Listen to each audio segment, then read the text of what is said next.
तो देखिए दोस्तों, इसमें हम चोको पाई अभी फाड़े हम लोग, और उसके अंदर देख लीजिए कितना कीड़े हैं।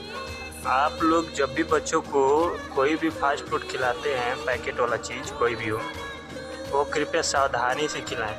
नहीं तो आप लोग ये जो मंजर देख रहे हैं, ये जो दृश्य देख रहे हैं, इसमें छोटे छोटे कीड़े लग गए हैं, जो कि सेहत के लिए, बच्चों की सेहत के लिए बहुत ही ख़राब है। ठीक है दोस्तों, इसको ज़्यादा से ज़्यादा शेयर कीजिए और बच्चों की ज़िंदगी से खिलवाड़ होने से बचाइए।